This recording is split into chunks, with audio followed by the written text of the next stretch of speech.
Namaste. Welcome to SS Exams. This is Raj, your economic faculty. Okay guys, మనం ఈరోజు కొత్త topic discuss చేద్దాం. National income, జాతీయ ఆదాయం. ఇది చాలా ఇంపార్టెంట్. దీని గురించి మన గ్రూప్ 2 గ్రూప్ 1లో very concept orientation topic. And again బాగా గుర్తుపెట్టుకోండి, ఏపీపీఎస్సిలో మన గ్రూప్ 2లో తీసుకుంటే మ్యాక్సిమం ఇక్కడ నుంచి ఒక 8 నుండి 10 క్వశ్చన్స్, అండ్ టీఎస్పీఎస్సి గ్రూప్ 2లో తీసుకుంటే ఒక 10 నుంచి 12 క్వశ్చన్స్ వస్తుంటాయి.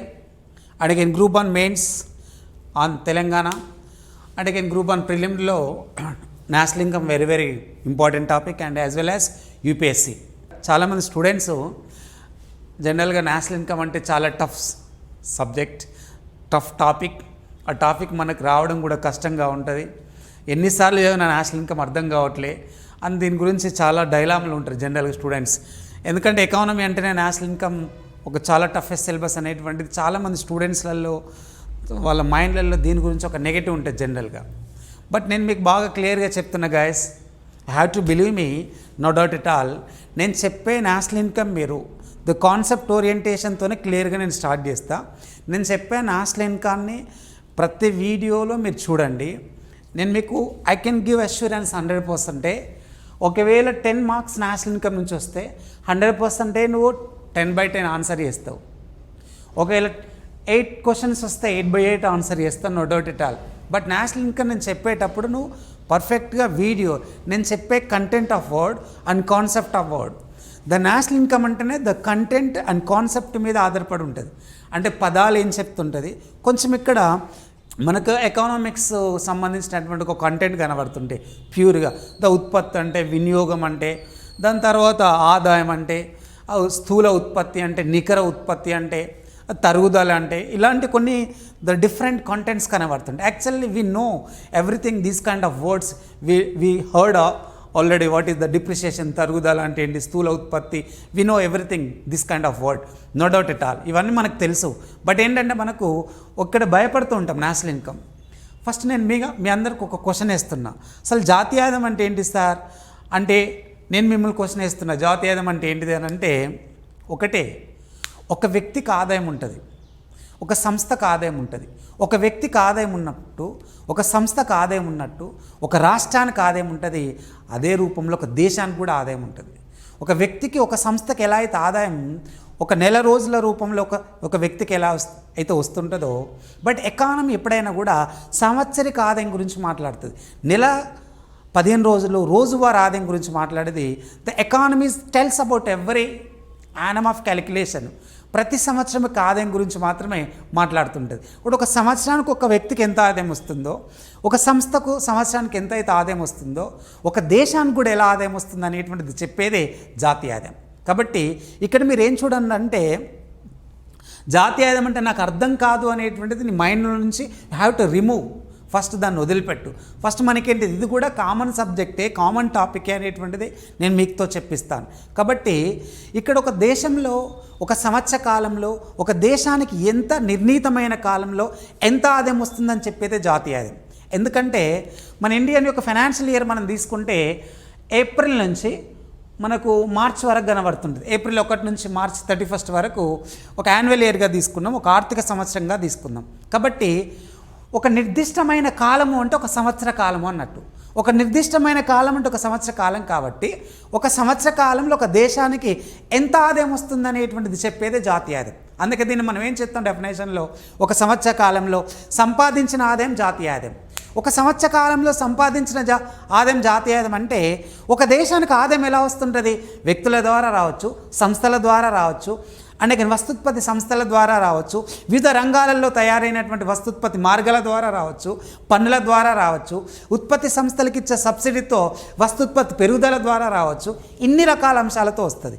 కాబట్టి ఈ జాతీయ ఆదాయంలో భాగస్వాములు వ్యక్తులు ఉంటారు, సంస్థలు ఉంటారు, కుటుంబాలు ఉంటారు, ప్రైవేట్ వ్యక్తులు ఉంటారు, ప్రభుత్వం కూడా, అందరూ కలిసి ఆదాయంలో భాగస్వామ్యం ఉంటారు. కాబట్టి జాతీయ ఆదాయం అనేటువంటిది ఒక సెక్టార్ నుంచి రాదు, అన్ని రంగాల నుంచి రావడానికి ఆస్కారం ఉంటుంది. అందుకే ఒక నిర్ణీతమైనటువంటి ఒక కాలంలో, ఒక నిర్ణీతమైనటువంటి ఒక ప్రదేశంలో ఒక సంవత్సర కాలంలో వచ్చిన ఆదాయమే జాతీయ ఆదాయం అని చెప్తాం. కాబట్టి ఒక దేశానికి జాతీయ ఆదాయం రావాలి అని అంటే ఫస్ట్ ఏం కావాలి? ఒక దేశానికి ఉత్పత్తి అనేటువంటిది కావాలి. ఉత్పత్తి అంటే ఏంటిది అనేది జనరల్గా ఎకానమీలో ఒక కంటెంట్ ఉంటుంది. What is the production? ఉత్పత్తి అంటే ఏంటిది? వివిధ రకాల ముడి పదార్థాలను ఉపయోగించుకొని చివరిగా తయారైనటువంటి ఒక వస్తువునే మనం ఉత్పత్తి అంటాం. వివిధ రకాలైనటువంటి ముడి పదార్థాలు అంటే ఇప్పుడు ఎగ్జాంపుల్ ఏదో ఒకటి మనకు మార్కర్ ఉంది. ఈ మార్కర్ తయారైంది. ఈ మార్కర్ తయారై మార్కెట్కి రావాలి. మార్కెట్కి రావాలంటే చాలా ప్రాంతాలలో ఈ మార్కర్ ఉత్పత్తి కావాలి. చాలా ప్రాంతాలలో అంటే ఇప్పుడు దీనికి ఏం ముడి పదార్థాలు కావాలి? మార్కర్ మనం పైన చూస్తున్నాం. ఇక్కడ ఈ పైన చూసేటువంటిది మనకు ప్లాస్టిక్. ఈ ప్లాస్టిక్ లోపల ఏముంది? ఇంక్ ఉంటుంది. ఇంకు పోయాలంటే ఏం కావాలి? దాంట్లో కొంచెం కాటన్ ఉంటుంది. అంటే కాటన్ అనేది ఒక ముడి పదార్థం, ప్లాస్టిక్ అనేటువంటి ఒక ముడి పదార్థం, దాంతోపాటు ఇంక్ అనేటువంటి ఒక ముడి పదార్థం. ఈ మూడు వివిధ ప్రాంతాల నుంచి వస్తాయి, వివిధ రంగాల నుంచి వస్తాయి. ఈ మూడు కలిస్తే మనకు ఒక మార్కర్ అనేది తయారైంది. కాబట్టి ఈ మార్కర్ అనేటువంటి ఒక తయారైంది కాబట్టి దీన్ని ఏమంటున్నాం? మనం ఉత్పత్తి అని పిలుస్తున్నాం. ఈ తయారైన ఉత్పత్తి ఎక్కడికి వెళ్ళాలి? తయారైన ఉత్పత్తి ఎప్పుడైనా కూడా మార్కెట్కి వెళ్ళాలి. తయారైనటువంటి ఒక ఉత్పత్తి మార్కెట్కి వెళ్ళినప్పుడు మన మార్కెట్లో వస్తువు కొంటాం. అయితే ఎకానమీలో ప్రతి వస్తువు మార్కెట్లోనే కొంటాం. మార్కెట్లో కొనేటప్పుడు ప్రతి వస్తువుకు ఒక విలువ అనేది ఉంటుంది. ప్రతి వస్తువుకు ఒక విలువ దేంతో మనం ముడిపెడతాం? ధరతో ముడిపెడతాం. కాబట్టి ఇప్పుడు ఈ మార్కెట్ యొక్క ధర ఎంత ఉన్నది? మనకు ఓ 30 రూపాయలు అనుకుందాం. కాబట్టి దేశంలో వివిధ ప్రాంతాలలో నిర్దిష్టమైనటువంటి ఒక ప్రాంతాలలో వివిధ రకాల వస్తువులు తయారైతాయి. తయారైన ప్రతి వస్తువును వినియోగించాలి. తయారైన ప్రతి వస్తువును కొనాలంటే తయారైన ప్రతి వస్తువు ఎక్కడికి వస్తుంది? మార్కెట్లోకి వస్తుంది.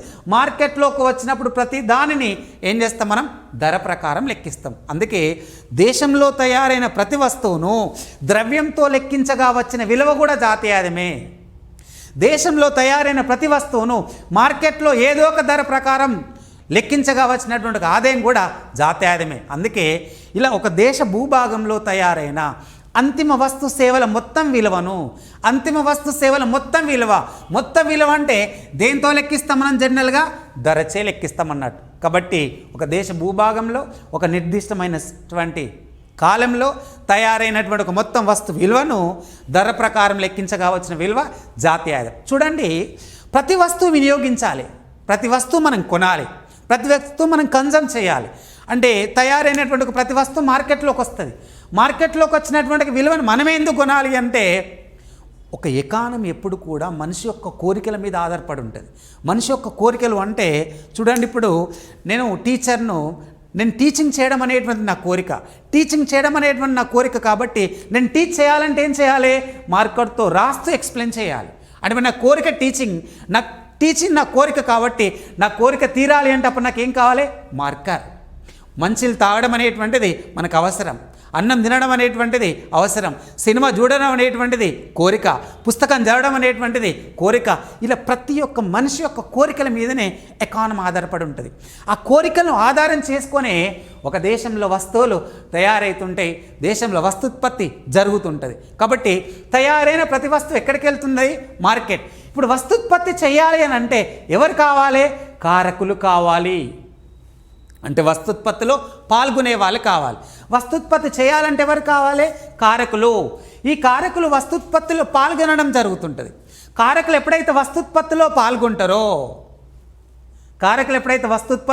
పాల్గొంటారో వాళ్ళకు ఏమొస్తుంటాయి? ఆదాయాలు వస్తుంటాయి. ఎప్పుడైతే మా కారకులు వస్తుత్పత్తిలో పాల్గొన్నప్పుడు ఆటోమేటిక్గా కారకులు ఏమొస్తాయి? ఆదాయం. ఇప్పుడు నేను వస్తుత్పత్తిలో పాల్గొంటున్నా. ఎలా పాల్గొనడం జరుగుతుంది? నేను ఏదో ఒక ఇండస్ట్రీలో పనిచేస్తున్నా, ఒక పెన్ తయారు చేసే ఇండస్ట్రీలో పనిచేస్తున్నా. అంటే నేను పనిచేస్తున్నా అంటే వస్తుత్పత్తికి కారకున్ని అవుతున్నా. ఇప్పుడు నేను ఒక ఇండస్ట్రీలో పనిచేస్తున్నా కాబట్టి వస్తుత్పత్తి కారకున్ని అవుతున్నా కాబట్టి ఆ కంపెనీ వాడు నాకు ఏమిస్తున్నాడు? ఆదాయం ఇవ్వడం జరుగుతుంది. ఇప్పుడు నాకు ఆదాయం వస్తే ఆ ఆదాయాన్ని దేనికోసం ఖర్చు పెడతా? నాకున్న కోరికలను తీర్చుకోవడానికి నేను వ్యయం చేస్తూ ఉంటా. అంటే జాతీయాదం అంటే ఏమన్నట్టంటే ఒక సంవత్సర కాలంలో తయారు చేసిన ఆదాయం జాతీయాదమే. ఒక సంవత్సర కాలంలో అంతిమ వస్తు సేవల కోసం వినియోగించినటువంటి వ్యయం కూడా జాతీయాదమే. దేశ ప్రజలందరూ చేసిన వ్యయం జాతీయాదం, దేశ ప్రజలందరూ సంపాదించిన ఆదాయం జాతీయాదం, దేశ ప్రజలందరూ వస్తుత్పత్తి చేసిన ఆదాయం జాతీయాదం, దేశానికి ఒక సంవత్సర కాలంలో వచ్చిన ఆదాయం జాతీయాదం. అంటే ఎప్పుడు నేషనల్ ఇన్కామ్కి ఒక డెఫినేషన్ చెప్పలేము, ఒక డెఫినేషన్తో ముగించలేము.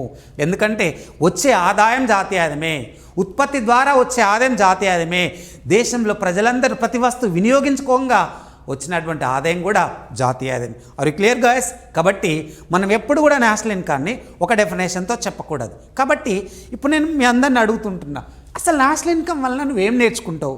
ఇది నువ్వు మార్క్స్ మనం ఏమనుకున్నావు 10 క్వశ్చన్లు వస్తాయి అనుకున్నాం. కానీ దానికంటే ముందు ఏం బ్రీఫ్ డిస్కస్ చేద్దామంటే అసలు జాతీయ ఆదాయం ద్వారా దేశానికి వచ్చే లాభం ఏంటిది? What is the major priority of the national income to the country? భారతదేశానికి జాతీయ ఆదాయం ద్వారా ఇచ్చేటువంటి ప్రాధాన్యత ఏంటిది? అసలు ఎందుకు మనం జాతీయ ఆదాయం నేర్చుకోవాలి అంటే, ఎందుకు నేర్చుకోవాలి అనేటువంటి ఒక కాన్సెప్ట్ తీసుకునేటప్పుడు ఒక దేశం యొక్క ఆర్థిక కార్యకలాపాల గురించి జాతీయ ఆదాయం చెప్తుంటుంది. ఒక దేశం యొక్క ఆర్థిక కార్యకలాపాలు అంటే వస్తు సేవలు కావచ్చు, వివిధ రంగాలు కావచ్చు, వ్యవసాయ రంగం ఎలా ఉంది, పారిశ్రామిక రంగం ఎలా ఉంది, సేవా రంగం ఎలా ఉంది, దేశ వస్తుత్పత్తి ధోరణి ఎలా ఉంది, దేశానికి ఎంత వస్తుత్పత్తి చేస్తే దాంతో ఎంత వృద్ధి రేటు వచ్చింది, ఆ వృద్ధి రేటుతో దేశ ఉపాధి ఎంత పెరిగింది, దాంతోపాటు దేశానికి ఆదాయం వస్తే వచ్చిన ఆదాయాన్ని ఎలా పంపిణీ చేయడం జరుగుతుంది, దేశంలో ఆదాయ అసమానతలను ఎలా తగ్గిస్తూ ఉంటాం, దేశంలో పేదరికాన్ని ఎలా తగ్గించాలి, దేశానికి పన్నుల ద్వారా ఎలా రాబడిస్తున్నది, దేశ బడ్జెట్ కావాలన్నా కూడా దేశానికి వస్తుత్పత్తి మార్గాలు కావాలి. కాబట్టి ఫస్ట్ మనకు జాతీయ ఆదాయం ద్వారా వచ్చేటువంటి ఒక ప్రాధాన్యత ఏంటంటే దేశ ఆర్థిక కార్యకలాపాల గురించి డిస్కస్ చేస్తుంది 1. And again the second one ఏంటంటే రెండోది దేశం నిర్మాణాత్మకమైనటువంటి మార్పుల గురించి చెప్తుంది. నిర్మాణాత్మక మార్పులు చూడండి, ఇది ఒక ఎకనామిక్ కంటెంట్. స్ట్రక్చరల్ చేంజెస్ అంటే నిర్మాణాత్మక మార్పులు. ఒక దేశ ఆర్థిక వ్యవస్థ ఎప్పుడు 3 రంగాల మీదనే ఆధారపడి ఉంటుంది. ఒక దేశం యొక్క ఆర్థిక వ్యవస్థ ఎప్పుడు 3 రంగాలే. 1 వ్యవసాయం, 2 పరిశ్రమలు, అండ్ అగైన్ 3 సేవలు. The agriculture and industrial and service sector, these are the 3 sectors. ఈ 3 సెక్టార్ల మీదనే ఒక నేషన్ యొక్క ఎకానమీ ఆధారపడి ఉంటుంది. కాబట్టి ఈ వ్యవసాయ పారిశ్రామిక సేవా రంగాలలో మార్పులు ఎలా జరుగుతున్నాయి, నిర్మాణాత్మకమైన మార్పులు ఎలా జరుగుతున్నాయి అంటే ఈ 3 రంగాల నుండి వస్తుతో పాటు సేవల ఉత్పత్తి జరుగుతూ ఉంటుంది. ఈ 3 రంగాల నుండి వస్తుత్పత్తితో పాటు సేవలు జరుగుతుంటాయి. అంటే వ్యవసాయ రంగంలో వస్తుత్పత్తి, పారిశ్రామిక రంగంలో వస్తుత్పత్తి, బట్ సేవా రంగం నుంచి సేవల ఉత్పత్తులు జరుగుతుంటాయి. కాబట్టి ఇక్కడ నిర్మాణాత్మకమైనటువంటి మార్పులు అంటే గత సంవత్సరంలో వ్యవసాయ రంగ ఉత్పత్తి ఎలా ఉంది, ప్రస్తుతం ఎలా ఉంది, గత సంవత్సరంలో పారిశ్రామిక వృద్ధి రేటు ఎలా ఉంది, ప్రస్తుతం ఎలా ఉంది, సేవా రంగంలో నిర్మాణాత్మకమైన మార్పులు ఎలా ఉంది. కాబట్టి గత సంవత్సరాన్ని పరిశీలించి ప్రస్తుత సంవత్సరంలో వచ్చిన మార్పులే నిర్మాణాత్మకమైన మార్పులు. ఇలా వ్యవసాయ పారిశ్రామిక సేవా రంగాల నుంచి వచ్చే నిర్మాణాత్మకమైన మార్పులతోనే ఆ దేశం యొక్క వృద్ధి రేటు ఆధారపడి ఉంటుంది. కాబట్టి ఇప్పుడు చూడండి, భారతదేశం ఈరోజు -23% వృద్ధి రేటు ఉంది. Because of reason the due to Covid అంటున్నాం. కోవిడ్ అనే కారణంతో భారతదేశం -1 గ్రోత్ రేట్ ఉంది. అంటే కోవిడ్ యొక్క ఇంపాక్ట్, కోవిడ్ యొక్క ప్రభావం దేని మీద పడ్డది? పారిశ్రామిక మొత్తం లాక్డౌన్ కావడంతో పరిశ్రమలు కొలాప్స్ అయిపోయినాయి. మొత్తం లాక్డౌన్ కావడంతో సేవల ఉత్పత్తులు జరగలే. అంటే భారతదేశంలో గత సంవత్సరంలో ఉన్న పారిశ్రామిక సేవా రంగాలలో నుంచి వచ్చినటువంటి వస్తుత్పత్తి, వస్తు సేవలలో ఇప్పుడు గతాన్ని పోల్చుకుంటే తక్కువ వచ్చినాయి. అంటే నిర్మాణాత్మకమైన మార్పు, పురోగతి రాలే, వెనుకకు రావడం జరిగింది. ఒకటి జాతీయ ఆదాయం ఫస్ట్ ఆర్థిక కార్యకలాపాల గురించి చెప్తుంటుంది, 2 నిర్మాణాత్మకమైనటువంటి మార్పుల గురించి చెప్తుంటుంది. 3 ఒక దేశ ఉత్పత్తిని అంచనా వేయడం బాగా గుర్తుపెట్టుకోండి. దేశ ఉత్పత్తిని అంచనా వేయడం. ఒక దేశ ఉత్పత్తిని ఎలా అంచనా వేస్తుంటాం చూడండి, భారతదేశ జాతీయ ఆదాయంతోనే దేశ ఉత్పత్తిని అంచనా వేస్తుంటాం. దేశ ఉత్పత్తిని ఎలా అంచనా వేస్తుంటాం అంటే 1 వ్యవసాయం, 2 పరిశ్రమలు, అండ్ అగైన్ 3 ఏం తీసుకున్నాం, సేవలు. ఈ 3 రంగాలు. ఈ 3 రంగాల దేశ ఉత్పత్తి అంటే ఈ 3 రంగాల ద్వారా వచ్చిన ఆదాయం జాతీయ ఆదాయం. ఈ 3 రంగాల ద్వారా వచ్చినటువంటి జాతీయ ఆదాయం కాబట్టి దేశ ఉత్పత్తిని అంచనా వేస్తాం. అంటే ఈ సంవత్సరం భారతదేశ ఉత్పత్తి ఇంత ఉండొచ్చు అంటే ఓకే. ఇప్పుడు చూడండి, ఈరోజు భారతదేశ జాతీయ ఆదాయం ధరల ప్రకారం లెక్కించినప్పుడు 200 లక్షల కోట్ల రూపాయల ఆదాయం అని చెప్తున్నాం. 200 లక్షల కోట్ల రూపాయల ఆదాయం అని లాస్ట్ టైం 197 లక్షల కోట్ల రూపాయల ఆదాయం వస్తే ఎగ్జాంపుల్ ఈసారి 200 లక్షల కోట్ల రూపాయల ఆదాయం వస్తుందని ముందస్తుగా ఊహిస్తున్నాం. ముందస్తుగా దేని ద్వారా ఊహిస్తున్నాం?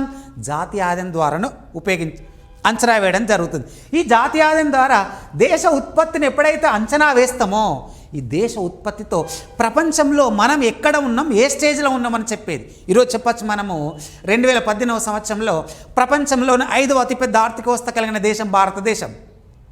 ప్రపంచంలో 5వ అతిపెద్ద ఆర్థిక వ్యవస్థ కలిగినటువంటి ఒక భారతదేశం అని దే రూపంలో చెప్తాం, ఒక దేశ జీడిపి రూపంలో చెప్తాం, లేదా ఒక దేశ జిఎన్పి రూపంలో చెప్తాం. అంటే దేశ ఉత్పత్తి రూపంలో, అంటే దేశ జాతీయాదం రూపంలో. అంటే ఒక దేశ భూభాగంలో ఎంత వస్తుత్పత్తి జరిగింది, దాంతోపాటు విదేశాల నుంచి నికర ఆదాయం ఎంత వస్తుంది, ఈ రెండు కలిపినప్పుడు జిఎన్పి వస్తుంది. దేశ భూభాగంలో ఎంత ఉత్పత్తి జరిగిందని చెప్పేది ఇప్పుడు జీడిపి. అంటే ఒక దేశం ఒక సంవత్సర కాలంలో వచ్చిన ఆదాయాన్ని అంచనా వేస్తూ దేశ ఉత్పత్తిని అంచనా వేయవచ్చు. ఈ దేశ ఉత్పత్తిని అంచనా వేసినప్పుడు ప్రపంచంలో మనం ఏ స్టేజ్లో ఉన్నామనేటువంటిది కూడా చెప్పడానికి ఆస్కారం ఉంటుంది. దాని తర్వాత అండ్ అగైన్ భారతదేశం ఇప్పటివరకు తీసుకుంటే నేషనల్ ఇన్కమ్, జాతీయ ఆదాయం, ఈ జాతీయ ఆదాయ పరంగా 2018 సంవత్సరంలో 5వ స్థానంలో ఉన్నాం. ఇక్కడ మనం 5 నుంచి ఈ మధ్య కాలంలో 7వ స్థానానికి వస్తా రావడం జరిగింది. ఎప్పుడైతే భారతదేశం జాతీయ ఆదాయం మన ఇండియా 5వ స్థానంలో ఉందంటే దేశ ఉత్పత్తులు పెరుగుతున్నాయి అనేటువంటిది లెక్క. ఎప్పుడైతే దేశ జాతీయ ఆదాయం పెరుగుతుంటుందో ఆటోమేటిక్గా తలసరి ఆదాయం పెరుగుతుంది. చూడండి, ఒక దేశంలో దేశ జాతీయ ఆదాయంతో దేశ ఆర్థిక అభివృద్ధిని అంచనా వేస్తాం. ఆర్థిక అభివృద్ధి అంటే దేశంలో వ్యవసాయ, పారిశ్రామిక, సేవా రంగ ఉత్పత్తులతో పాటు కింది స్థాయి అభివృద్ధి గురించి మాట్లాడేది ఆర్థిక అభివృద్ధి. అంటే రోడ్డు రవాణా వ్యవస్థ కావచ్చు, అంటే టెలిఫోన్ వ్యవస్థ కావచ్చు, మౌలిక సదుపాయాలు కావచ్చు, లేకపోతే వివిధ ఉత్పత్తుల గురించి కావచ్చు. కాబట్టి కింది స్థాయి నుంచి పై స్థాయి అభివృద్ధి గురించి మాట్లాడే ఆర్థిక అభివృద్ధి. ఇప్పుడు ఒక దేశ జాతీయాదం అనేది ఆర్థికాభివృద్ధి గురించి డిస్కస్ చేస్తుంటే దేశ తలసరి ఆదాయం అనేది ప్రజల యొక్క జీవన ప్రమాణ స్థాయి గురించి మాట్లాడుతుంది. ప్రజల యొక్క జీవన ప్రమాణ స్థాయి అంటే ఆయు ప్రమాణం మాట్లాడవచ్చు, ఎంఎంఆర్ రేషియో చెప్పచ్చు, ఐఎంఆర్ రేషియో చెప్పచ్చు. కాబట్టి ఒక దేశానికి ఆదాయం ఎప్పుడైతే వస్తుందో ఆ వచ్చిన ఆదాయంతో ప్రజల యొక్క బాగోగుల గురించి మాట్లాడేది తలసరి ఆదాయం. కాబట్టి తలసరి ఆదాయం ద్వారా ఆయు ప్రమాణం గురించి మాట్లాడచ్చు. తలసరి ఆదాయం ద్వారా ఆటోమేటిక్గా ఐఎంఆర్, ఎంఎంఆర్ గురించి కాస్త మాట్లాడడానికి ఆస్కారం ఉంటుంది. కాబట్టి జాతీయ ఆదాయం ద్వారా ఆర్థిక అభివృద్ధి చెప్పచ్చు, జాతీయ ఆదాయం ద్వారా ప్రజల యొక్క జీవన ప్రమాణ స్థాయి గురించి కాస్త చెప్పడానికి ఆస్కారం ఉంటుంది. అండ్ అగైన్ నెక్స్ట్, ఎప్పుడైతే ఒక దేశ జాతీయాదం ఉంటుందో, దేశంలో ఎప్పుడైతే ఒక దేశ జాతీయాదం ఉంటుందో అంటే ఎప్పుడైతే ఒక దేశానికి ఆదాయం అనేటువంటిది ఎక్కువగా పెరుగుతుంటుందో, ఎప్పుడైనా ఒక దేశం యొక్క ఆదాయం పెరగాలన్నా ఆ దేశం యొక్క జీడిపి మీదనే ఆధారపడి ఉంటుంది, దేశ జాతీయాదం మీదనే ఆధారపడి ఉంటుంది. కాబట్టి దేశ జాతీయాదం పెరిగినప్పుడు దేశం యొక్క రాబడి మార్గాలు పెరుగుతుంటాయి. దేశ ఆదాయం పెరిగినప్పుడు, దేశ ఆదాయం పెరుగుతుందంటే ఆటోమేటిక్గా వస్తుత్పత్తులు పెరుగుతున్నాయి. దేశ ఆదాయం పెరుగుతుందంటే దేశ వస్తుత్పత్తి పెరుగుతుంది. ఎప్పుడైతే వ్యవసాయ, పారిశ్రామిక, సేవా రంగాల నుంచి దేశ వస్తుత్పత్తులు పెరుగుతూ ఉంటాయో అప్పుడు ఆటోమేటిక్గా ఒక దేశానికి పన్నుల ద్వారా రాబడి పెరుగుతూ ఉంటుంది. దేశ వస్తుత్పత్తి పెరుగుతున్నప్పుడు, దేశ జాతీయ ఆదాయం పెరుగుతున్నప్పుడు, ఆ వస్తుత్పత్తి పెరుగుతున్నప్పుడు ఆ వస్తుత్పత్తి మీదనే జిఎస్టీ వేస్తుంటాం, పరోక్ష పన్నులు విధిస్తుంటాం. పరోక్ష పన్నులు ఎప్పుడైతే విధిస్తూ ఉంటామో అప్పుడు పన్నుల ద్వారా ఆదాయం వస్తుంటుంది. ఏ దేశం యొక్క పన్నుల ద్వారా రాబడి పెరుగుతూ ఉంటుందో ఆటోమేటిక్గా ఆ దేశం యొక్క బడ్జెట్ను అంచనా వేయడానికి ఆస్కారం ఉంటుంది. కాబట్టి దేశ జాతీయాదంతోనే దేశ వస్తుత్పత్తితో దేశ జాతీయాదం అనుసంధానమైనది. దేశ వస్తుత్పత్తి పెరిగినప్పుడు పన్నుల రాబడి పెరుగుతుంటుంది. పన్నుల రాబడి పెరిగినప్పుడు బడ్జెట్ రాబడులు పెరుగుతుంటాయి. బడ్జెట్ రాబడులు పెరిగినప్పుడు ఒక సంవత్సర కాలంలో సంక్షేమ వ్యవస్థను అభివృద్ధి చేయడానికి ఆస్కారం ఉంటుంది. ఆ సంక్షేమ వ్యవస్థ ఆర్థిక సంక్షేమం కావచ్చు, సామాజిక సంక్షేమం కావచ్చు. ఆర్థిక సంక్షేమం అంటే ఏంటిది? ఎగ్జాక్ట్లీ రోడ్డు రవాణా వ్యవస్థ, మౌలిక వసతులు, రోడ్డు వ్యవస్థ, రవాణా వ్యవస్థ అండ్ విద్యుత్ వ్యవస్థ, నీటిపారుదల వ్యవస్థ, ఇలా వ్యవసాయ రంగం, పారిశ్రామిక రంగం, ఇవన్నీ ఆర్థిక లక్ష్యాల పరంగా అభివృద్ధి చేయవచ్చు. దాంతోపాటు బడ్జెట్ పెరిగినప్పుడు సంక్షేమ వ్యవస్థను ఏర్పాటు చేయవచ్చు, సబ్సిడీ అందించవచ్చు, ప్రజల పెన్షన్ ఇవ్వచ్చు, దాని తర్వాత ప్రజలకు సోషల్ సెక్యూరిటీ కాంట్రిబ్యూషన్ అందించవచ్చు, ఆటోమేటిక్గా సంక్షేమ వ్యవస్థను కూడా ప్రోత్సహించవచ్చు. ఇవన్నీ కూడా దేశ జాతీయాదం యొక్క ప్రాధాన్యతలుగా చెప్పచ్చు. అంటే ఇవే కాకుండా భారతదేశంలో లేదా ఏ దేశంలోనైనా జాతీయ ఆదాయం పెరుగుదల ఎక్కువగా ఉన్నప్పుడు, జాతీయ ఆదాయ పెరుగుదల ఎక్కువగా ఉంది అనుకుంటే, జాతీయ ఆదాయ పెరుగుదల ఎక్కువగా ఉంది అని అనుకుంటే ఆటోమేటిక్గా ఆ దేశంలో వస్తుత్పత్తి మార్గాలు పెరిగినట్టు. వస్తుత్పత్తి మార్గాలు పెరిగినప్పుడు ఏ దేశ జాతీయాదాయం పెరుగుతుందంటే అప్పుడు ఆటోమేటిక్గా వస్తుత్పత్తి మార్గాలు పెరుగుతుంది, వస్తుతో పాటు సేవలు పెరుగుతున్నాయి. దేశంలో జాతీయాదాయ పెరుగుదల ఉందంటే వస్తుత్పత్తి పెరుగుతుంది, వస్తుత్పత్తి పెరుగుతుందంటే వృద్ధి రేటు పెరుగుతుంది అన్నట్టు. ఎందుకంటే ఒక దేశం యొక్క ఆర్థిక వ్యవస్థ యొక్క కొలమానం దేశం ఏ విధానంగా వెళ్తుందనేటువంటిది వృద్ధి రేటు రూపంలో చెప్పచ్చు. కాబట్టి ఇక్కడ జాతీయాదాయ పెరుగుదల జరుగుతుందంటే వస్తుత్పత్తి పెరుగుతుంది, వస్తుత్పత్తి ఎప్పుడైతే పెరుగుతుంది అనుకుంటే వృద్ధి రేటు పెరుగుతుంది, వృద్ధి రేటు పెరుగుతుందంటే ఆటోమేటిక్గా ఆర్థికాభివృద్ధి జరుగుతున్నట్టు లెక్క. ఎప్పుడైతే ఇక్కడ వస్తుత్పత్తి పెరుగుదల ఉందో వృద్ధి రేటు ఎక్కువగా ఉంటుంది, ఆటోమేటిక్గా ఆర్థికాభివృద్ధి జరుగుతుంటుంది. దేశ రాబడులు ఎప్పుడైతే వస్తున్నాయో వచ్చిన రాబడితో దేశ సంక్షేమ వ్యవస్థను అభివృద్ధి చేయవచ్చు. అండ్ అగైన్ ఎప్పుడైతే వస్తుత్పత్తి పెరుగుదల ఎక్కువగా ఉందనుకో వృద్ధి రేటు పెరుగుతుంది, ఆర్థికాభివృద్ధి జరుగుతుంది. అంటే అప్పుడు దేశంలో పేదరికాన్ని తగ్గించవచ్చు, దేశంలో నిరుద్యోగితను తగ్గించవచ్చు. ఇలా పేదరికాన్ని నిరుద్యోగితను తగ్గిస్తుంటామంటే దేశ రాబడులు పెరిగినప్పుడు దేశ వస్తుత్పత్తి పెరిగితే దేశ రాబడి పెరుగుతుంది, అంటే దేశ ఆదాయం పెరుగుతుంది. వచ్చిన ఆదాయాన్ని పంపిణీ చేయవచ్చు. వచ్చిన ఆదాయాన్ని ఎప్పుడైతే సంక్షేమ రూపంలో పంపిణీ చేస్తుంటామో అప్పుడు పేదరికాన్ని మెల్లిమెల్లిగా తగ్గించవచ్చు. దాంతోపాటు ఒక దేశ పేదరిక నిరుద్యోగం తగ్గించడానికి ఒక దేశం ప్రణాళికా వ్యవస్థను కూడా ఏర్పాటు చేసుకోవచ్చు. ప్రణాళిక ద్వారా సాంఘిక లక్ష్యాలను సాధించుకోవచ్చు. ఈ సాంఘిక లక్ష్యాలతో పేదరికం నిరుద్యోగ వ్యవస్థను కాస్త తగ్గించడానికి ఆస్కారం ఉంటుంది. ఇది ఒక రీజన్. దాని తర్వాత ఇంకా మనం ఏం చేయవచ్చు, జాతీయ ఆదాయాన్ని ఇంకా ఎలా తెలుసుకోవచ్చు అంటే ఒక దేశ సంపద వలన ఒక దేశంలో ప్రాంతీయ ఆర్థిక సమానతలు కూడా తగ్గించవచ్చు. ఎందుకంటే అసలు సంపద అంటే ఏంటిది అనేటువంటి వర్డ్ జనరల్గా సంపద అంటే ఏంటిది మనకి ఎకానమీలో ఒక వర్డ్ ఒక్కొక్క పదానికి ఒక్కొక్క వేరియేషన్ ఉంటుంది జనరల్గా. ఇక్కడ సంపద అంటే ఏంటిది మనం ఎలా తీసుకుంటాం? సంపద అంటే ఒక వ్యక్తి కానీ ఒక మనిషి, ఒక వ్యక్తి కానీ లేదా సమాజం కానీ ద్రవ్య రూపంలో లేదా భౌతిక రూపంలో ఒక ఆదాయాన్ని ఒక నిల్వ రూపంలో ఉంచితే దాన్ని సంపద అంటాం. ఒక వ్యక్తి కానీ లేకపోతే సమాజం కానీ అది ద్రవ్య రూపంలో కానీ లేకపోతే భౌతిక రూపంలో కానీ నిల్వ ఉంచితే దాన్ని సంపద అంటాం. భూమి మీన్స్ ఆఫ్ భౌతిక రూపం. నీ దగ్గర 1,00,000 రూపాయలు ఉంటే అది ద్రవ్య రూపం. కాబట్టి ఇక్కడ భూమినైనా అండ్ అగైన్ మనీనైనా ఎవరు క్రియేట్ చేస్తారు? ద హ్యూమన్, మనిషే. కాబట్టి మానవుడు కానీ లేకపోతే సమాజం కానీ ద్రవ్య రూపంలో లేకపోతే భౌతిక రూపంలో కొంత నిల్వ ఉంచితే సంపద. ఒక దేశ సంపద ఎప్పుడైతే ఎక్కువగా ఉంటుందో దేశ సంపద వలన అప్పుడు దేశంలో ఆదాయ అసమానతలు తగ్గించవచ్చు, దేశ సంపద వలన ప్రాంతీయ అసమానతలు తగ్గించవచ్చు. కాబట్టి దేశ సంపద పెరగాలి అని అంటే అప్పుడు జాతీయాదాయ ఉత్పత్తులే పెరగాలి. జాతీయాదాయ ఉత్పత్తులు పెరిగినప్పుడు సంపద పెరగవచ్చు, సంపద పెరిగినప్పుడు ప్రాంతీయ సమానతలు. కాబట్టి ఇక్కడ ఈ సంపద పెరగడానికి కారణం ఇక్కడ ఏం చెప్పచ్చు మనం? నేషనల్ ఇన్కమ్గా చెప్పడానికి ఆస్కారం ఉంటుంది. ఓకే, ఇది ఒక 7వ అంశం. దీని తర్వాత ఇంకేమున్నాయి మనకు? జాతీయాదాయ కాన్సెప్ట్ ఇక్కడ తీసుకునేటప్పుడు భారతదేశ జాతీయాదాయంలో ప్రాంతాల అభివృద్ధి ఎలా ఉందని చెప్పొచ్చు. ప్రాంతాల అభివృద్ధి ఎలా ఉందని ఎలా చెప్తుంటామంటే ఈరోజు భారతదేశంలో 28 రాష్ట్రాలు ఉన్నాయి. 28 రాష్ట్రాలలో రాష్ట్ర ఉత్పత్తులు ఎలా ఉంది అనేటువంటిది జీడిపి ద్వారానే చెప్పడానికి ఆస్కారం ఉంటుంది. ఒక రాష్ట్ర ఉత్పత్తి ఎక్కువగా ఉండి రాష్ట్ర సంపద ఎక్కువగా ఉన్నప్పుడు రాష్ట్ర ఆర్థికాభివృద్ధి సాధించడం ముందుకు వెళ్ళడానికి ఆస్కారం ఉంటుంది. ఒక రాష్ట్రం యొక్క ఆదాయం తక్కువగా ఉన్నప్పుడు అప్పుడు ఆ రాష్ట్రం వెనుకబడి ఉండడానికి, అందుకే ప్రాంతాల మధ్య వ్యత్యాసాన్ని కూడా అంచనా వేయడానికి ఆస్కారం ఉంటుంది. దాని తర్వాత నెక్స్ట్ వివిధ రంగాల మధ్య పోకడలు ఎలా ఉన్నాయి చెప్పొచ్చు. వివిధ రంగాలంటే వ్యవసాయ, పారిశ్రామిక, సేవా రంగాలు, ఇలా పోకడలు ఎలా ఉన్నాయని చెప్పచ్చు. దాంతోపాటు ఒక దేశం యొక్క ఉపాధి అవకాశాలైనా, ఉద్యోగిత అవకాశాలైనా, నిరుద్యోగాలను తగ్గించడానికైనా, పేదరికాన్ని తగ్గించడానికైనా ఆ దేశంలో ఉన్న జాతీయాదాయం ఉన్నప్పుడు అప్పుడు పంపిణీ జరిగినప్పుడే ఇవన్నీ మనం అంచనా వేయడానికి ఆస్కారం ఉంటుంది. కాబట్టి నేషనల్ ఇన్కమ్ అనేటువంటి డెఫినేషన్ ఇంపార్టెంట్ కాదు. మనకు డెఫినేషన్స్ ఎవడు అడగడు. బట్ మనకి ఇంపార్టెంట్ ఏంటిది? అసలు ఏంటి జాతీయం, దీంతో వచ్చే లాభం ఏంటి? మనం ఏం చెప్తాం చాలామంది స్టూడెంట్స్, సార్ జీడిపికి జిఎన్పికి మధ్య వ్యత్యాసమే ఎగ్జామ్లో అడుగుతున్నాడు అంటే అవే అడుగుతుంటాడు.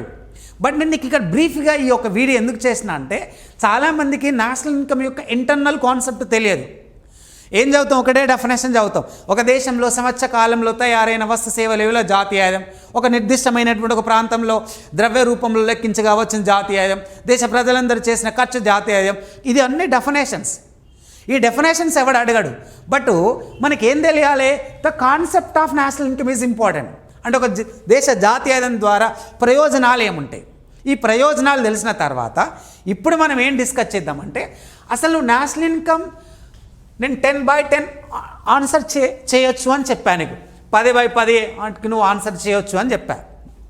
ద 10/10 ఆన్సర్ చేయాలంటే ఇక్కడ ఎకానమీ వర్డ్స్ నువ్వు క్లియర్గా అర్థం చేసుకోవాలి. ఎకానమీ వర్డ్స్ ఏముంటుంది? ఫస్ట్ మనము జాతీయ ఆదాయం డిస్కస్ చేయడానికంటే ముందు ఇప్పటిదాకా మీకు ప్రయోజనాలు చెప్పా. అంటే నీకు ఇప్పుడు ఒక క్లారిటీ వచ్చింది. ఏం క్లారిటీ? జాతీయ ఆదాయంతో పంపిణీ జరుగుతుంది, జాతీయ ఉత్పత్తి జరిగినప్పుడు వృద్ధి రేటు పెరగవచ్చు, ఆర్థికాభివృద్ధి జరగవచ్చు, అని జాతీయ ఉత్పత్తులను ఆధారం చేసుకొని బడ్జెట్ పెట్టవచ్చు. ఇలా ఒక చిన్న క్లారిటీ నీకు వచ్చింది మైండ్లో. ఇప్పుడు మనం ఏం చేయాలి? అసలు జాతీయ తెలియాలి అంటే పదాల మధ్య మీనింగ్. అందుకనే మనం ఫస్ట్ ఏమేమి పదాలు నేర్చుకుందాం? కొన్ని ముఖ్యమైన పదాల గురించి డిస్కస్ చేద్దాం. ముఖ్యమైనటువంటి పదాలు. ఇక్కడ ముఖ్యమైనటువంటి ఒక పదాలు, ద ఇంపార్టెంట్ వర్డ్స్. 1 అంతిమ వస్తువు,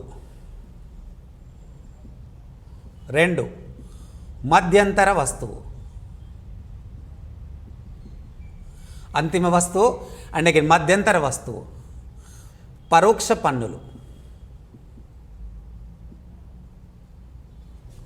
సబ్సిడీ, నికర పరోక్ష పన్నులు,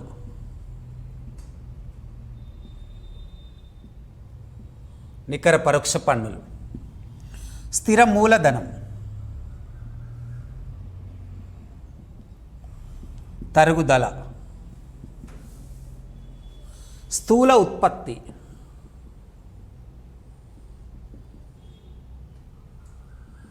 నికర ఉత్పత్తి,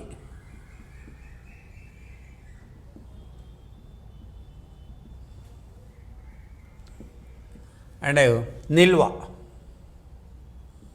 ప్రవాహం,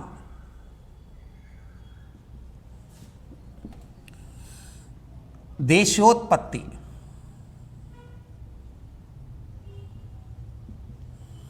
జాతీయోత్పత్తి,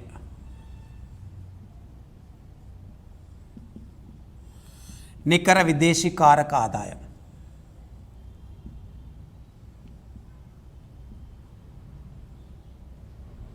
రైట్, చూడండి, నేను రాసిన ఈ 14 పదాలు నీకు ఐడియా ఉంటే నేషనల్ ఇన్కమ్ మొత్తం దీని మీదనే డిపెండ్ అయి ఉంటుంది. What is the final goods, intermediate good, indirect taxes, subsidies and net indirect taxes and depreciation, gross production, net production, stock and flow and domestic production, national production and net factor income from abroad. ఇవి తెలిస్తే నీకు national income bike by వస్తుంది. వీటి నుంచే మనకు GDP, GNP, NDP, NNP అనే పదాలు వస్తాయి. ఇవి ఒక 14 ఇవి నేర్చుకోండి. దీని తర్వాత ఇంకో కొన్ని నేను చెప్తాను. కారక ఆదాయం అంటే ఏంటిది, మార్కెట్ ధరలు అంటే ఏంటిది, ఓకే, స్థిర ధరలు అంటే ఏంటిది, ప్రస్తుత ధరలు అంటే ఏంటిది, వాటిని మనం తర్వాత డిస్కస్ చేద్దాం. ఫస్ట్ అయితే ఇవి ఇంపార్టెంట్.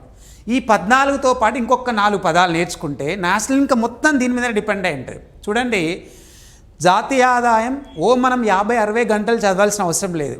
నేను చెప్పే 10 నుంచి 15 వీడియోలు, 10 నుంచి 15 గంటల వీడియో కరెక్ట్ వినండి. అప్పుడు నేషనల్ ఇన్కమ్ మొత్తం దీని మీద. నేషనల్ ఇన్కమ్ రావాలంటే ఏం కావాలి? ఫస్ట్ మన కంటెంట్ తెలియాలి, అంటే పదం అని చెప్తుంది. తర్వాత ఏం చెప్తుంది? కాన్సెప్ట్, అంటే పదం యొక్క అంతర్గత మీనింగ్ ఏంటి. తర్వాత నేషనల్ ఇన్కమ్ దేని మీద ఆధారపడి ఉంటుంది? కరెంట్, అంటే లాస్ట్ ఇయర్ జీడిపి ఎంత, లాస్ట్ ఇయర్ గ్రోత్ రేట్ ఎంత, ప్రజెంట్ పర్ క్యాపిటల్ ఇన్కమ్ ఎంత, లాస్ట్ ఇదంతా కరెంట్. ఇది తర్వాత డిస్కస్ చేద్దాం. ఫస్ట్ మాత్రమే తెలియాలి. ఫస్ట్ కంటెంట్ ఏంటంటే ద ఫైనల్ గూడ్స్, అంతిమ వస్తువు. చూడండి, ఎవ్రీ ఎకానమీ, అసలు ఆర్థిక వ్యవస్థ అంటేనే ద డిజైర్స్ మీద ఆధారపడి ఉంటుంది, కోరికలు. ఏ దేశంలో అయితే ప్రజలకు అపరిమితమైన కోరికలు ఉంటాయో ఆ దేశం బాగా అభివృద్ధి జరుగును అంటారు ఎకనామీలో. నిజమేనా కాదంటే ఇట్స్ ట్రూ. ఎందుకంటే చదవాలనేటువంటిది కోరిక ఉంటే వాడు ఐఏఎస్ ఆఫీసర్ కావచ్చు, సినిమా చూడాలనుకుంటే ఆస్వాదించవచ్చు, ఓకే, లేకపోతే ఏదైనా ప్రాంతాన్ని టూరిజం వెళ్ళాలనుకుంటే టూరిజం డెవలప్మెంట్ కావచ్చు. వాటి ప్రతి ఒక్క మనిషి మీదనే ఆ దేశ ఆర్థిక కార్యకలాపాలు ఆధారపడి ఉంటుంది. కాబట్టి ఇక్కడ అంతిమ వస్తువు అంటే ఎప్పుడు కూడా జాతీయ ఆదాయం ఫైనల్ గూడ్సే తీసుకుంటుంది. జాతీయ ఆదాయం అనేది ఎప్పుడు అంతిమ వస్తువు గురించే మాట్లాడుతుంది. అంతిమ వస్తువు అంటే ఏంటిది? మనిషి యొక్క కోరికను ప్రత్యక్షంగా తీర్చేది.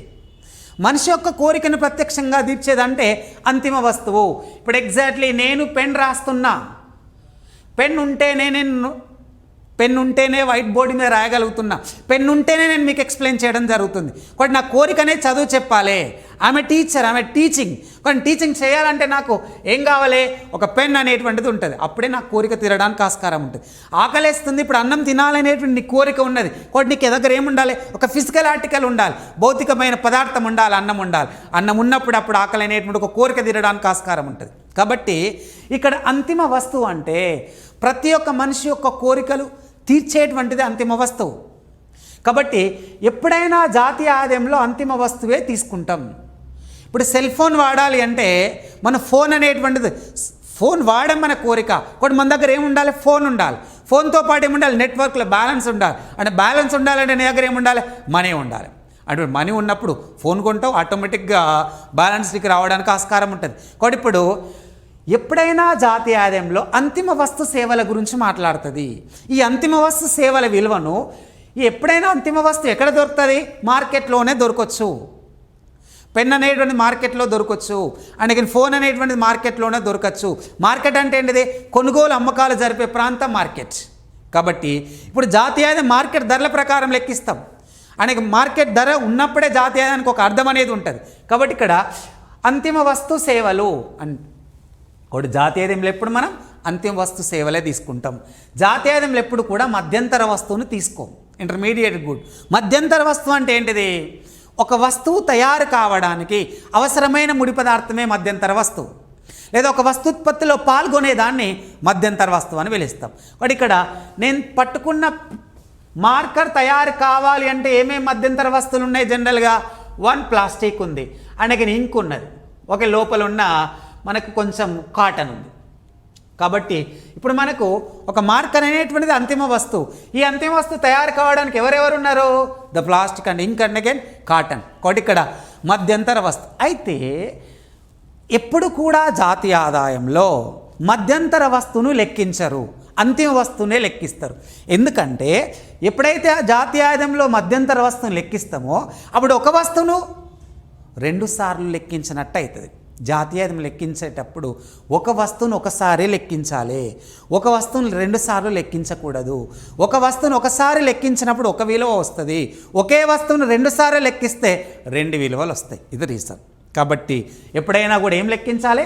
అంతిమ వస్తువునే, మధ్యంతర వస్తువుని లెక్కించకూడదు. ఇప్పుడు మార్కెట్లో మార్కర్ 40 రూపాయలు ఉంది, 40 రూపాయలు ఉంది. ఈ మార్కర్ ఎక్కడ దొరుకుతుంది? మార్కెట్లో. ఈ మార్కెట్ని మనం ఏమనుకున్నాము? అంతిమ వస్తువు అనుకున్నాం.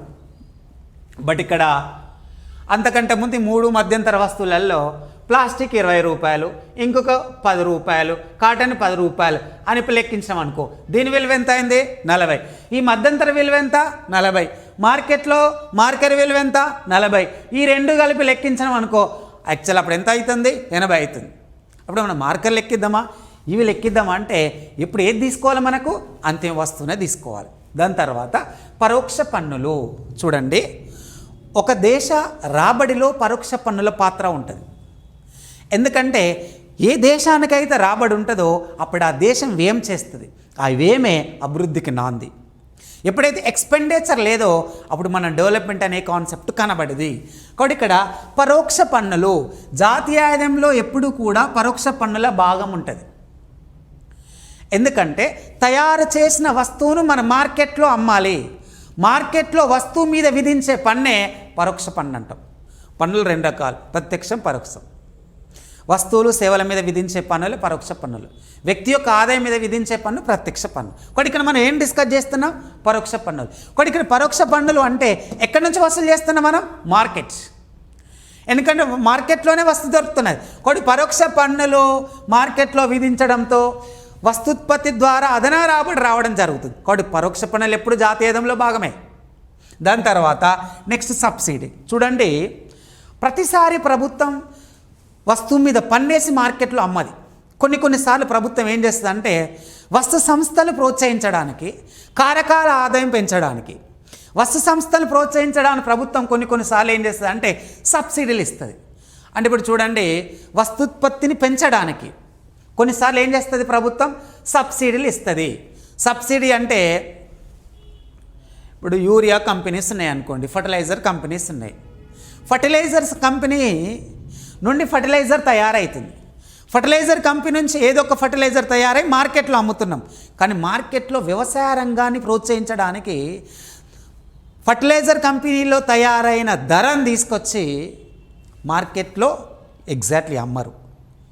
ఒకవేళ యూరియా బస్తా తయారు చేయడానికి ధర 1000 రూపాయలు అయినప్పుడు అది మార్కెట్లో కూడా 1000 రూపాయలు అమ్మితే ఆవిడ వ్యవసాయదారుడు 1000 రూపాయలు పెట్టి యూరియా ఒక ఎకరానికి 4 నుంచి 5 యూరియా బస్తాలు వాడితే ఆవిడ వ్యవసాయదారుడు లాభాదాయకంలో ఉండడు.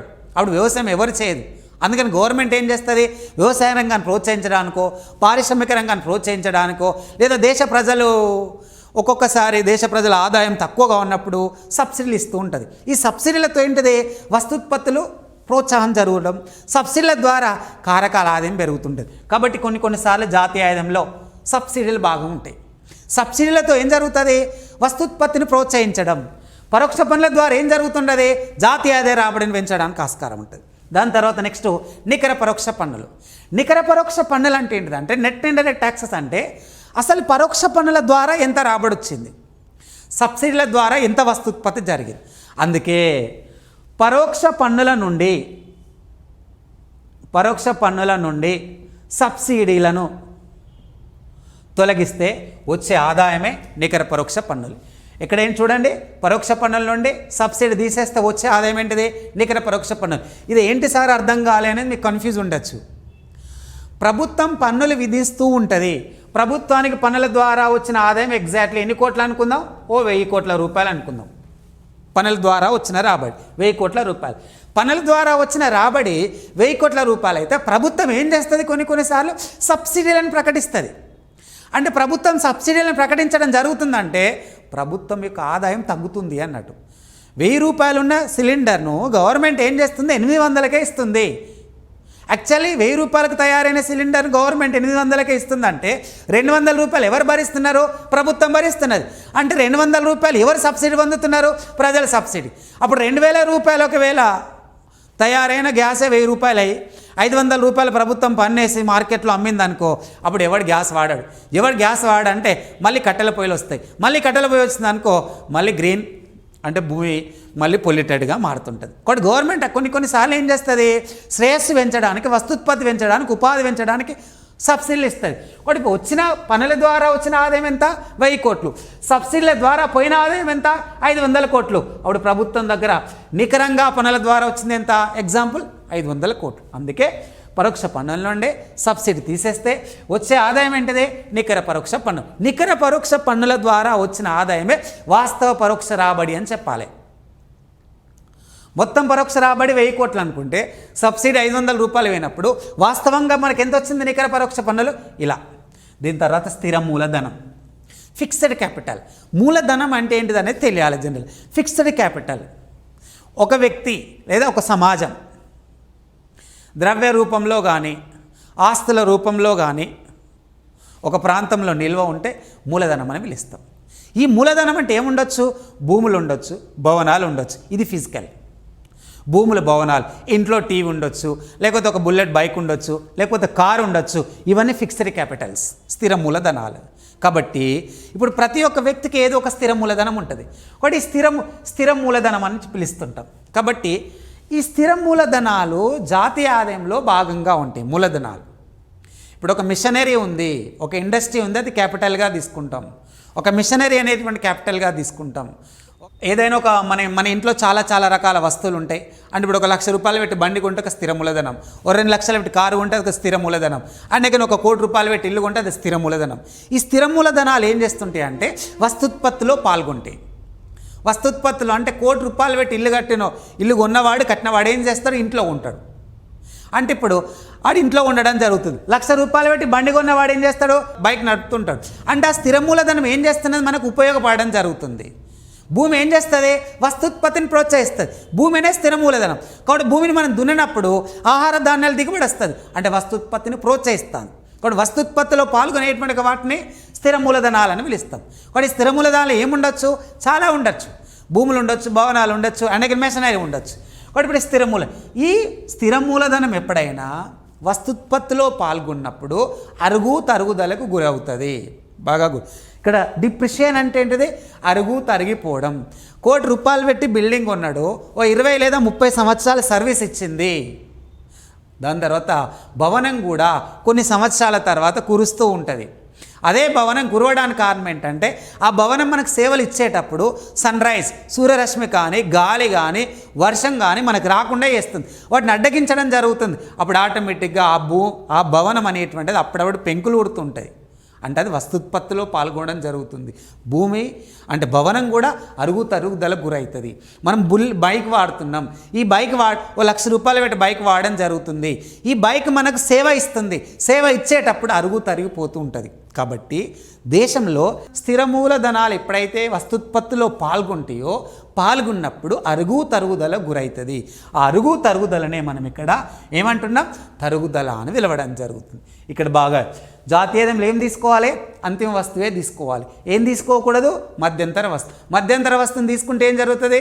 ఒక వస్తువునప్పుడు 2 సార్లు లెక్కించినట్టు అవుతుంది. ఇంకేంటి? పరోక్ష పన్నులు భాగము. అండ్ సబ్సిడీలు ఏం చేస్తున్నాయి? వస్తుత్పత్తిని ప్రోత్సహిస్తున్నాయి. దాని తర్వాత ఇప్పుడు ఎగ్జాంపుల్, సబ్సిడీలు ఎక్కువగా ఉంటే జాతీయాద పెరుగుదల ఎక్కువ ఉంటుందా తక్కువ ఉంటుందా అనేది క్వశ్చన్. విపరీతమైన సబ్సిడీలు ఉన్నప్పుడు దేశానికి నష్టమే. పరిమితమైన సబ్సిడీలే ఉండాలి. తర్వాత పరోక్ష పన్ను సబ్సిడీ తీసేస్తే ఏమొచ్చింది? నికర పరోక్ష పన్నులు. స్థిర మూలధనం అంటే ఏంటిది? వస్తుత్పత్తిలో పాల్గొనేటి. వస్తుత్పత్తిలో పాల్గొన్నప్పుడు అరుగు తరుగుదల గురైతే దాన్ని ఏమన్నాం? తరుగుదల అన్నాం. రైట్. ఇప్పుడు ఇక్కడ ఇది చాలా చాలా ఇంపార్టెంట్. ఇవి కంటెంట్ కొంచెం గుర్తుపెట్టుకోండి. తర్వాత మీకు క్లాస్ చెప్పినప్పుడు ఈ ఇండైరెక్ట్ ట్యాక్సెస్ వల్ల లాభం ఏంటిది, సబ్సిడీ ఏంటిది మళ్ళీ మీకు క్లియర్గా వస్తుంటుంది. దీని తర్వాత నెక్స్ట్ ఏంటిది? స్థూల ఉత్పత్తులు, ద గ్రాస్ ప్రొడక్షన్. స్థూల ఉత్పత్తి అంటే గ్రాస్ ప్రొడక్షన్ అంటే మొత్తం ఉత్పత్తి. బాగా గుర్తుపెట్టుకోండి. స్థూలం అంటే మొత్తం ఉత్పత్తి. మొత్తం ఉత్పత్తి అంటే ఏంటిది? వివిధ రంగాల ద్వారా వచ్చినటువంటి ఒక నిర్దిష్టమైన కాలంలో వివిధ రంగాల ద్వారా తయారైన మొత్తాన్నే ఉత్పత్తి అంటున్నాం. కాబట్టి ఇక్కడ స్థూల ఉత్పత్తి అంటే ఏంటిది? మనకు మొత్తం ఉత్పత్తి. ఈ స్థూల ఉత్పత్తి అనేటువంటిది ఎప్పుడు కూడా మొత్తం ఉత్పత్తిగా చెప్తున్నాం. అయితే స్థూల ఉత్పత్తి జరిగేటప్పుడు ఈ మొత్తం ఉత్పత్తి వస్తుత్పత్తి జరగాలి అని అంటే ఎవరు పాల్గొనాలి? కారకులు పాల్గొనాలి. వస్తుత్పత్తి జరగాలి అంటే అప్పుడు స్థిర మూలధన వినియోగం జరుగుతూ ఉంటుంది. వస్తుత్పత్తి జరగాలంటే స్థిర మూలధన వినియోగం జరగాలి. స్థిర మూలధనాలంటే ఏం చెప్పినా? భూములు కావచ్చు, భవనాలు కావచ్చు, యంత్రాలు కావచ్చు, యంత్ర పరికరాలు కావచ్చు అని చెప్పిన. ఓకే. వాడు ఇక్కడ ఈ స్థిర మూలధనాలు 2 రకాలుగా ఉంటాయి. భౌతిక పరంగా ఉండొచ్చు, మానవ పరంగా ఉండొచ్చు. అందుకే మూలధనాలు 2 రకాలుగా ఉండొచ్చు. ఫిజికల్ ఉండొచ్చు, అండ్ అగైన్ మాన్యువల్ ఉండొచ్చు. అయితే ఇక్కడ స్థూల ఉత్పత్తి అంటే మొత్తం ఉత్పత్తి జరగడానికి స్థిర మూలధనాలు అనేటువంటి ఉపయోగపడతాయి. అంటే వస్తుత్పత్తిలో పాల్గొంటాయి. అలా వస్తుత్పత్తిలో పాల్గొనడం ద్వారా జరిగిన ఉత్పత్తే స్థూల ఉత్పత్తి అని పిలుస్తాం. రైట్. ఇప్పుడు ఇక్కడ ఈ స్థూల ఉత్పత్తి జరిగినప్పుడు మిషనరీ వస్తుత్పత్తి జరిగేటప్పుడు మూలధనాలు పాల్గొంటే ఈ మూలధనాలు అరిగి తరిగిపోతూ ఉంటాయి. అరిగి తరిగిపోతూ ఉంటే దాన్ని మనం ఇక్కడ ఏమన్నాం? తరుగుదల అన్నాం. అరిగి తరిగిపోతే ఏమన్నాం మనం? తరుగుదల అని పిలవడం జరిగింది. కాబట్టి ఇక్కడ స్థూల ఉత్పత్తి జరగాలంటే స్థిర మూలధనాన్ని వినియోగించుకున్నప్పుడే మొత్తం ఉత్పత్తి జరుగుతుంది. ఈ మొత్తం ఉత్పత్తిలో స్థిర మూలధనం ఉపయోగం ఉండడం వలన ఆ స్థిర మూలధనాలు మనం వినియోగించుకున్నప్పుడు అవి అరిగి తరిగిపోతూ ఉంటాయి. రైట్. అయితే ఇప్పుడు ఈ స్థూల ఉత్పత్తి అంటే మొత్తం ఉత్పత్తి. ఈ స్థూల ఉత్పత్తిలో స్థిర మూలధనం వినియోగం జరిగినప్పుడు ఆటోమేటిక్గా ఏం జరుగుతుంది? దీంట్లో తరుగుదల భాగస్వామ్యమై ఉంటుంది. అంటే తరుగుదలతో కలిపి లెక్కించగా వచ్చిన విలువనే స్థూల ఉత్పత్తి, మొత్తం ఉత్పత్తి అని పిలుస్తున్నాం. నికర ఉత్పత్తి అంటే ఏంటిది? స్థూల ఉత్పత్తి నుండి, అంటే ఇది మొత్తం ఉత్పత్తి నుండి వాస్తవ ఉత్పత్తి గురించి చెప్పేదే నికర ఉత్పత్తి. చూడండి, దీన్ని నెట్ ప్రొడక్షన్ అన్నాం. నికర ఉత్పత్తి అంటే స్థూల ఉత్పత్తి నుండి తరుగుదలను తీసివేస్తే వచ్చే విలువ నికర ఉత్పత్తి. Net production. Net production is equal to ఏమని చెప్పొచ్చు మనము? Gross production minus depreciation is equal net production. ఇప్పుడు గ్రాస్ ప్రొడక్షన్ అంటే ఏంటిది? స్థూల ఉత్పత్తి అంటే ఏంటి? మొత్తం ఉత్పత్తి. వస్తుత్పత్తులు ఎవరు పాల్గొన్నారు? స్థిర మూలధనం. వస్తుత్పత్తిలో స్థిర మూలధనం పాల్గొన్నదంటే మూలధనం అరిగి తరిగిపోతూ ఉంటుంది. ఎగ్జాంపుల్, నేను రోజు హైటెక్ సిటీకి వెళ్ళాలి అశోక్ నగర్ నుండి. డైలీ హైటెక్ సిటీకి అశోక్ నగర్ వెళ్తున్నాను. నా జీతం మాదాపూర్లో ₹1,00,000 వస్తుంది. నా మొత్తం జీతం ఎంత? గ్రాస్ 1,00,000 వస్తుంది. నేను ఇక్కడ అశోక్ నగర్ నుంచి డైలీ మాదాపూర్కి వెళ్తే నాకు జరిగే పెట్రోల్ ఎంత అంటే రోజు 2 లీటర్ల పెట్రోల్ కన్సమ్ చేస్తున్నా. 2 లీటర్ల పెట్రోల్ కన్సమ్ చేయడం జరుగుతుంది. అంటే నాకు వచ్చే జీతం ఎంత? ₹1,00,000. ఇప్పుడు ఎగ్జాక్ట్లీ పెట్రోల్ ఖర్చు ఎంత? రోజు 200. అంటే నెలకు ఎంత ఖర్చు అవుతుంది? ₹6,000 అవుతుంది. అంటే ఇప్పుడు నేను ₹1,00,000 ఎగ్జాక్ట్లీ నా చేతికి వస్తుందా అంటే ఎంత నా ఖర్చు తీసేస్తున్నా? 6,000. అంటే ఇప్పుడు నాకు వచ్చేది ఎంత? 94,000. ఇప్పుడు నా నెట్ శాలరీ ఎంత? 94,000. యాక్చువల్ నాకు మొత్తం రావాల్సింది ఎంత? 1,00,000. ఇప్పుడు నాకు ₹1,00,000 1,00,000 ఎందుకు రావట్లే? నేను రోజు బండి మీద పోతున్నా కాబట్టి నాకు రోజు ఎంత ఖర్చు అవుతున్నది? ₹200 ఖర్చు కావడం జరుగుతుంది. ఇప్పుడు నెలకు ఎంత అవుతుంది? అంటే నా సంపాదనలో ఎవరు భాగస్వామ్యమై ఉన్నారు? బైక్. నేను రోజు బండి మీద వెళ్ళడం జరుగుతుంది కాబట్టి నాకు ₹1,00,000 రావడం, రోజు నాకు బండి సేవలు ఇవ్వడం జరుగుతుంది కాబట్టి కూడా నా మొత్తం జీతంలో ₹1,00,000 రావడానికి నన్ను ఎవరు డైలీ చేరవేయడం జరుగుతుంది? బైక్. అంటే మొత్తం ఇక్కడ స్థూల ఉత్పత్తి అంటే ఏంటిది? మొత్తం ఉత్పత్తిలో స్థిర మూలధనం పాల్గొంటూ ఉంటుంది. స్థిర మూలధనం పాల్గొన్నప్పుడు అప్పుడు ఆటోమేటిక్గా తరిగిపోతుంటుంది. ఇప్పుడు నేను రోజు బైక్ మీద వెళ్తున్నా. యాక్సిడెంటల్ ఏం జరిగిందంటే నా బైక్ బోర్కి వచ్చింది. అంటే ఇప్పుడు చేయిస్తే ఎంత అయింది? నాకు ₹20,000 అయింది. నా పెట్రోల్ ఖర్చు ఎంత? 6,000. తర్వాత ఎంత ఖర్చు అయింది? ₹26,000 అయింది. అంటే నాకు రావాల్సిన మొత్తం ఎంత? ₹1,00,000 నాకు ఇప్పుడు ఎంత మైనస్ అయింది? 24,000. కాబట్టి ఇప్పుడు నాకు మొత్తం ఆదాయం రావడానికి బైక్ పాల్గొందా లేదా? పాల్గొంది అన్నట్టు. కాబట్టి ఇప్పుడు స్థూల ఉత్పత్తి నుండి తరుగుదల తీసేస్తే వచ్చిన దాన్ని మనం ఏమైనా నికర ఉత్పత్తి. ఎప్పుడైనా కూడా నికర ఉత్పత్తి ఇంపార్టెంట్. నాకు వచ్చే జీతం 1,00,000, కానీ దాంట్లో 6,000 మైనస్ అయినాయి కాబట్టి ఇప్పుడు నేను వాడుకోవాల్సిన జీతం ఎంత? 94,000. వాడుకోవాల్సిన జీతం 94 అంటే ఇది వాస్తవ ఆదాయం. బట్ మొత్తం ఆదాయం ఎంత? 1,00,000. దాన్ని మనం ఎంత తీసేసినాం? 6,000 ఇక్కడ ఏం చెప్పుకోవచ్చు? అరుగు తరుగుదల అని చెప్పచ్చు. కాబట్టి ఎందుకు ఇవి చెప్తున్నా క్లియర్గా అంటే ఒక దేశం ఒక సంవత్సరంలో ఎంత ఉత్పత్తి చేసింది అని చెప్పేది మొత్తం ఉత్పత్తి. దాన్ని స్థూల ఉత్పత్తి అన్న. ఈ స్థూల ఉత్పత్తి దేశానికి ఇంత ఉత్పత్తి రావడానికి ఎవరెవరు పాల్గొన్నారు? స్థిర మూలధనం పాల్గొన్నారు. స్థిర మూలధనం అంటే ఎలా పాల్గొన్నారు? మిషనరీ కావచ్చు, ట్రాక్టర్లు కావచ్చు, అండ్ ఇండస్ట్రీస్లో కావచ్చు, మిషన్స్ కావచ్చు, మనుషులు కావచ్చు, వీళ్ళందరూ పాల్గొనడం జరిగింది. కాబట్టి ఇలా వీళ్ళందరూ పాల్గొంటేనే మొత్తం ఉత్పత్తి వచ్చింది. వీళ్ళందరూ పాల్గొన్నారు కాబట్టి మొత్తం ఉత్పత్తి వచ్చింది. కాబట్టి పాల్గొన్న వాళ్ళకు మన వేతనాలు కావచ్చు, మిషనరీ డీజిల్ కావచ్చు, లేకపోతే మిషనరీ ఏమైనా పాడు దానికి రిపేర్ అయినా మళ్ళీ చేయడానికి ఆస్కారం ఉంటుంది. కాబట్టి ఒక దేశం మొత్తం సంవత్సరంలో ఎంత ఉత్పత్తి చేసిందనేది స్థూల ఉత్పత్తి. ఈ స్థూల ఉత్పత్తిలో ఖచ్చితంగా మూలధన వినియోగం ఉంది. కాబట్టి ఈ మూలధన వినియోగం అరుగు తరుగుదల గురి కావడం జరుగుతుంది.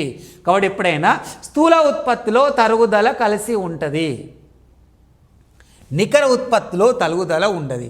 దేశానికి వచ్చిన మొత్తం ఆదాయం నుండి అరుగు తరుగుదల తీసేస్తే అప్పుడు వచ్చే ఆదాయమే నెట్ ప్రొడక్షన్. కాబట్టి గవర్నమెంట్ ఆఫ్ ఇండియా అయినా జాతీయ ఆదాయం క్యాలిక్యులేట్ చేసేటప్పుడైనా మొత్తం ఉత్పత్తి ఎంత ఉంది, దాంట్లో వాస్తవ ఉత్పత్తి ఎంత ఉంది, మొత్తం ఉత్పత్తి నుంచి తరుగుదల తీసేసిన తర్వాత వాస్తవ ఉత్పత్తి ఎంత వచ్చిందని చూస్తారు. కాబట్టి ఇప్పుడు గ్రాస్ ప్రొడక్షన్ అంటే ఏం రాద్దాం మనం? గ్రాస్ ప్రొడక్షన్ క్లియర్గా స్థూల ఉత్పత్తులు ఏం కలిసినది? ఎప్పుడు స్థూల ఉత్పత్తిలో తరుగుదల కలిసి ఉంది ప్లస్ తరుగుదల. ఎప్పుడు నికర ఉత్పత్తిలో మైనస్ తరుగుదల. కాబట్టి gross production is equal net production minus D. Gross production is equal net production plus D. Net production is equal GP minus D అని చెప్తాం. కాబట్టి ఇక్కడ ఇది. దాని తర్వాత నిల్వ ప్రవాహం. ఎప్పుడు జాతీయ ఆదాయం నిల్వ అనే ధోరణిలో ఉంటుందా, ప్రవాహం అనే కాన్సెప్ట్లో ఉంటుందా అనేది బాగా వినాలి. చూడండి, నిల్వ ప్రవాహం అంటే the point of time, period of time గురించి మాట్లాడుతుంది. ఒక నిర్దిష్ట కాలంలో ఉన్న మొత్తం సొమ్ము నిల్వ. ఒక నిర్దిష్ట కాలంలో ఉన్న మొత్తం సొమ్ము అంటే చూడండి, ఒక నిర్దిష్ట కాలం, స్పెసిఫిక్ పీరియడ్ అంటే ఎన్ని నెలలు మనకు? 12 నెలలు. ఇప్పుడు చూద్దాం, జనవరి 1వ తారీఖు నుండి డిసెంబర్ 31వ తారీఖు మధ్యలో 1 సంవత్సరం అనుకుందాం. ఈ 1 సంవత్సర కాలంలో నా దగ్గర ఉన్న మొత్తం ఎంత ఆదాయం? 1200. ఎప్పుడు? డిసెంబర్ 31 నాటికి నా దగ్గర ఉన్న మొత్తం నిల్వ ఎంత? ఎగ్జాంపుల్ 1200 రూపాయలు. నిల్వ అంటే నీ దగ్గర ఉన్న ప్రస్తుతం ఉన్న మొత్తాన్ని చెప్తుంది. ఇప్పుడు ప్రవాహం అనేటువంటిది పీరియడ్ ఆఫ్ టైం గురించి మాట్లాడుతుంటుంది. స్టాక్ గురించి మాట్లాడేది ఎప్పుడు నిల్వ. జాతీయాదం నిల్వ గురించి మాట్లాడుతుందా, ప్రవాహం గురించి మాట్లాడుతుందా అంటే జాతీయాదం ఎప్పుడు కూడా ఫ్లో గురించే మాట్లాడుతుంది, ప్రవాహం గురించే మాట్లాడుతుంది. జాతీయాదం ఎప్పుడు పెరుగుదల గురించి మాట్లాడుతుంది, పెరిగిన దాని గురించి మాట్లాడేది. ఇప్పుడు మొత్తం ఉన్నది ఎంత నా అకౌంట్లో? 1200 రూపాయలు. ఈ 1200 రూపాయలు రావడానికి జనవరి నుండి నేను నెలకు 100 రూపాయల చొప్పున 1200 రూపాయలు, నెలకు 100 రూపాయలు చొప్పున 1200 పొదుపు చేసిన. ఇప్పుడు నాకు వచ్చిన మొత్తం ఎంత? 1200. అంటే ఇప్పుడు 1200 రావడానికి ప్రతి నెల నేను ఎంతెంత పెంచుకుంటూ వెళ్ళినా 100 పెంచుకుంటూ వెళ్ళిన.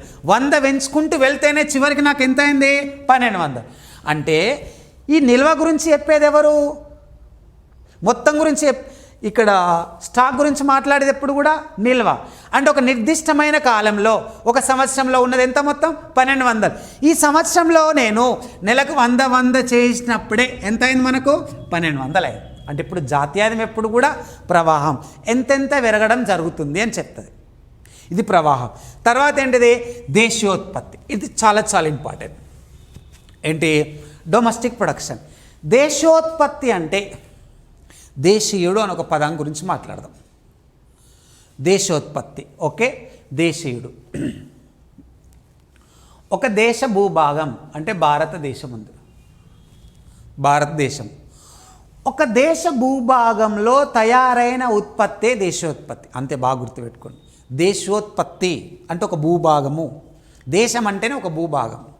ఒక దేశ భూభాగంలో తయారైన ఉత్పత్తే దేశోత్పత్తి. ఒక దేశ భూభాగంలో జరిగిన ఉత్పత్తియే దేశోత్పత్తి.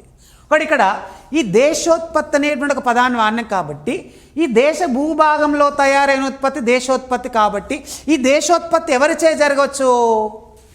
భారతదేశం అనేది ఉంది. భారతదేశంలో ఎవరు ఉండొచ్చు? దేశీయులు ఉండొచ్చు ప్లస్ విదేశీయులు ఉండొచ్చు. అంటే దేశోత్పత్తి దేశ భూభాగంలో ఎవరిచే అయినా ఉత్పత్తి కాబడవచ్చు.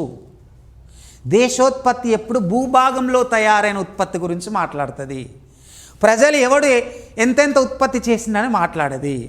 ఒకటి భారతదేశ భూభాగంలో అయినా ఏ దేశ భూభాగంలోనైనా దేశీయులచే కానీ విదేశీయులచే కానీ దేశ భూభాగంలో జరిగిన ఉత్పత్తే దేశోత్పత్తి. ఈ దేశోత్పత్తి అనేది దేశ భూభాగం మాట్లాడదు.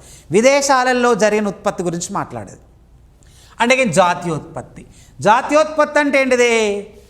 ఒక దేశ ప్రజలచే ఉత్పత్తి అయిన విలువ గురించి మాట్లాడుతుంది. అంటే వ్యక్తికి ప్రాధాన్యత ఇస్తుంది. జాతీయుడు అంటే వ్యక్తి. కాబట్టి ఇక్కడ జాతీయోత్పత్తి అంటే ఒక దేశ భూభాగంలోనే కాకుండా దేశ భూభాగంలో ఉత్పత్తి విదేశాల నుంచి మన భారతదేశానికి వచ్చినటువంటి ఆదాయం గురించి కూడా మాట్లాడుతుంది. దేశ భూభాగంలో తయారైన విలువ ఒకవేళ విదేశంలోకి పంపించినాం అనుకోండి, ఇప్పుడు భారతదేశంలో తయారైన వస్తువు విదేశంలోకి పంపించినప్పుడు ఆ విలువ భారతదేశానికే రావాలి. మన ఇండియాలో 100 పెన్నులు తయారు చేసినాం. 100 పెన్నులు ఇప్పుడు ఎక్కడికి? చైనాకి అమ్మినాం. ఒకటి చైనా నుంచి మనకేమో రావాలి? విదేశీ ఆదాయం రావాలి. ఒకటి చైనా నుంచి వచ్చేటువంటి ఆదాయం ఏ ఆదాయం మనకు? విదేశీ ఆదాయం. ఇప్పుడు భారతదేశంలో తయారైంది చైనాకు వెళ్ళింది కాబట్టి ఈ చైనా నుండి ఆదాయం ఎక్కడికి రావాలి? ఇండియాకి రావాలి. చైనా నుండి వచ్చే ఆదాయం ఇప్పుడు స్వదేశీ అయితే విదేశీ అవుతుంది. ఇప్పుడు విదేశీ ఆదాయాన్ని తీసుకొచ్చి స్వదేశీ ఆదాయానికి కలిపితే వచ్చే ఆదాయమే జాతీయోత్పత్తి. అంటే ఇప్పుడు జాతీయోత్పత్తిలో ఏ ఆదాయం ఉన్నది?